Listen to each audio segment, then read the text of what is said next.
Hi everybody, this is Mr. Williams, here to talk to you about the Climax. This is the third video in this series, so if you haven't watched the first two, take a look at those before you start. Now the Climax is a really important event. I want to note for exposition and rising action, we were talking about several pages of a story, several events, but the Climax is so important that it's literally just one event in the story, so we really need to work on the Climax and know what it is and why it's significant.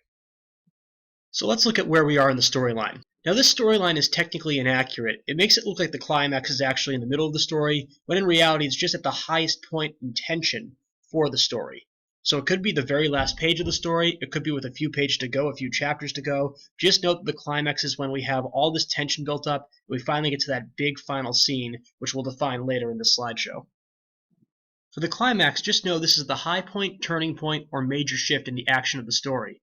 The climax is an event that forces every character to act and or change, and nothing can ever be the same after this event.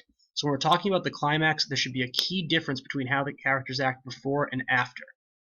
Climaxes can be a lot of different types of events, but here are a few examples. First, a major battle or showdown.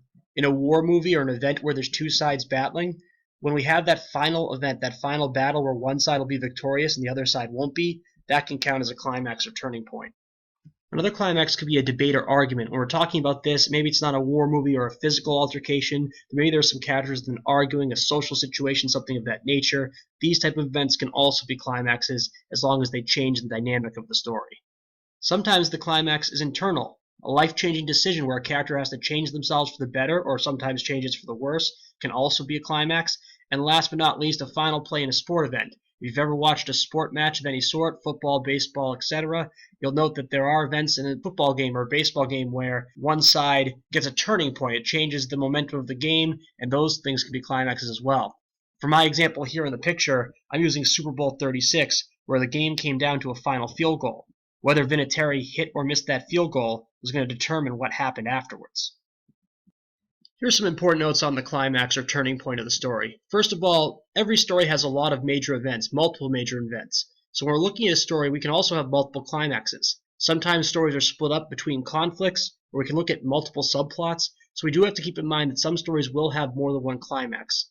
However, if we're looking at the entire story arc, the whole story from page 1 to the end, we have to ask the question, which event is the most important to the whole story?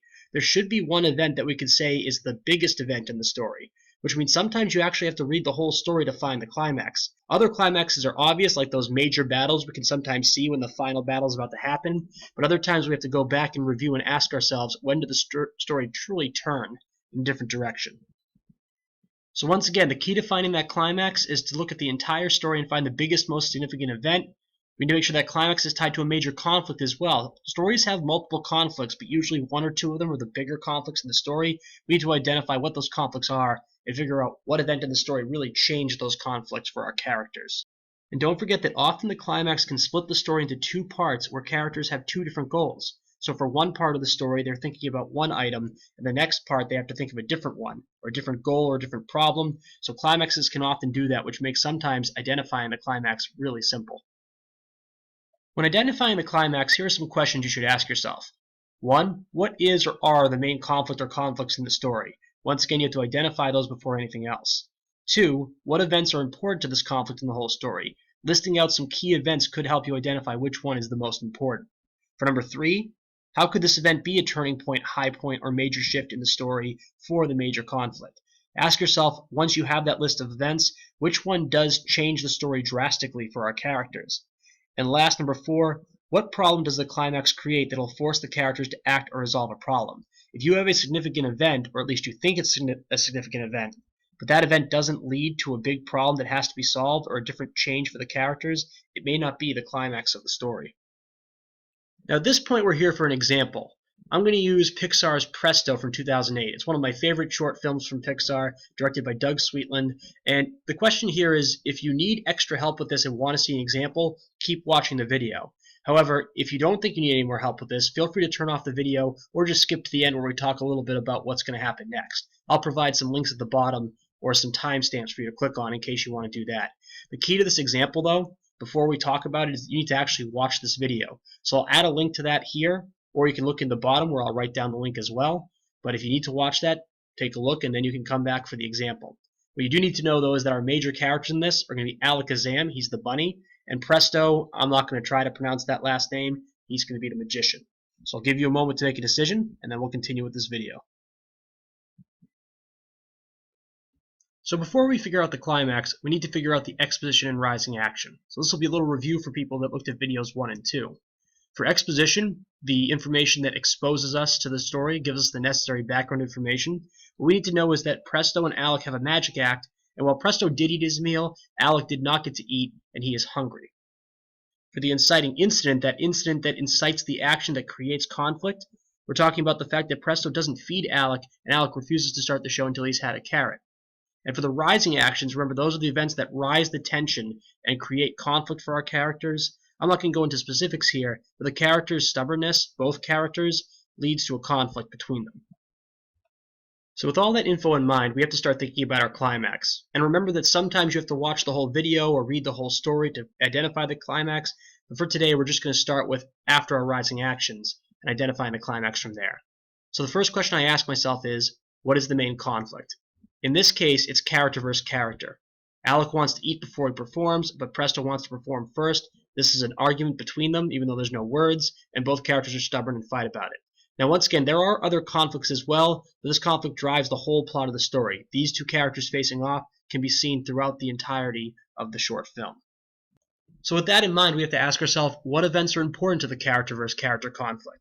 First of all, Alec's refusal to participate definitely creates a problem between the characters. But then Presto continuing to refuse to feed Alec adds to the conflict as well. It creates the tension. Then Alec and Presto continuing to fight will make more tension in the story as it gets worse and worse and worse. At the start, it's a mousetrap. At the end, it's a ladder to the crotch. Both these things are horrible events, and they create tension between the characters. And then you also have Presto hanging from the rafters. This part is another conflict where Presto is high up in the air and Alec's on the ground, and we're waiting to see what will happen next.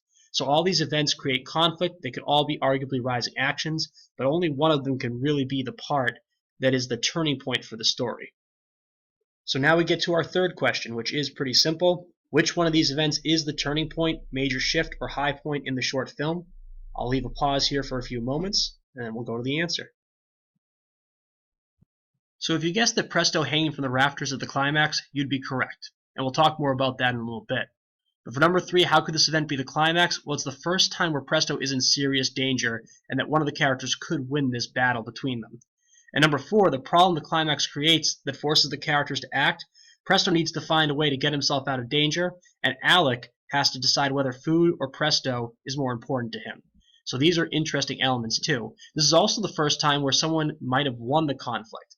All these other events with the electrocuting and the mousetrap and Alec trying to take things out of Presto's sleeve, those events are humorous to us. This is the first time we have some suspenseful elements where one of the characters could be seriously injured, and so it creates a shift in the story. So to explain this further, think of it this way. Both characters are forced to change how they act. The question that we asked ourselves, why is the event a climax, but also what is the problem of the climax? The problem is that now there's a serious danger for one of the characters. For the first time, Presto isn't concerned about whether or not his act gets done, he's concerned about saving his own life. For Alec, he now has a chance to go get his carrot, but he has to decide whether or not food or Presto is more important to him. So hopefully this helps you understand climax. We're looking for that major significant event that's going to change the story one way or another. But climax isn't the end of the story. It's a significant event, it's an important event, there are also more pages or more seconds in the story. Because while the climax is the most important event, the story doesn't end at the climax, it's not over. We still have a falling action resolution to get to. So when you look at these pictures here, we have to go from Presto hanging from the ceiling to the event at the end where they're both friends again.